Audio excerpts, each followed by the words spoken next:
वेकोली बल्लारपुर क्षेत्र अंतर्गत Ballarpur north west खुली खदान परियोजना के पिछड़े और अन्य श्रेणी के किसानों ने राष्ट्रीय पिछड़ा वर्ग आयोग के अध्यक्ष हंसराज अहीर से मुलाकात कर परियोजना के लिए प्रति एकड़ वित्तीय मुआवजे में वृद्धि के मुद्दे पर चर्चा की है।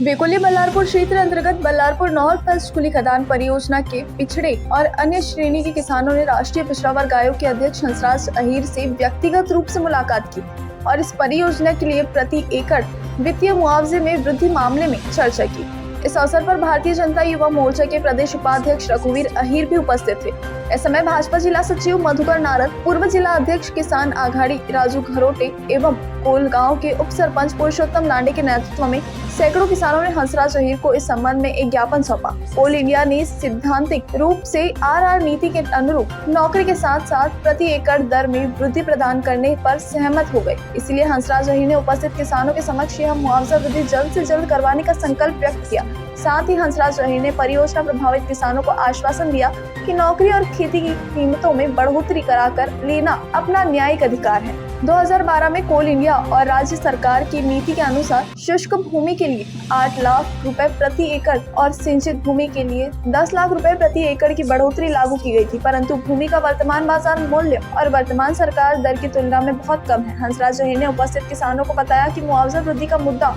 राष्ट्रीय पिछड़ा वर्ग आयोग द्वारा 10 जुलाई 2025 को कोलकाता में कोल इंडिया के अध्यक्ष पी मल्लिकार्जुन प्रसाद और वेकोली मुख्यालय नागपुर के वरिष्ठ प्रबंधक की उपस्थिति में आयोजित एक बैठक में तत्काल उठाया गया था। अहीर ने यह भी कहा कि कोल इंडिया प्रबंधन ने सैद्धांतिक रूप से मांगों को स्वीकार कर लिया है, क्योंकि उसने उक्त मुआवजा वृद्धि पर सकारात्मक रुख अपनाया है और ओबीसी आयोग की ओर से प्रस्तुत स्थिति व्यावहारिक है। इस समय सैकड़ों किसानों की आजीविका के लिए संभावित खतरे को देखते हुए उपस्थित किसानों ने अहीर से बातचीत करते हुए उम्मीद जताई कि वे कोल गांव में शेष 337 हेक्टेयर भूमि के अधिग्रहण और गांव के पुनर्वास के लिए किसानों के साथ मजबूती से खड़े होंगे और इस मूल वृद्धि के लिए भी वे हमारे साथ खड़े होंगे।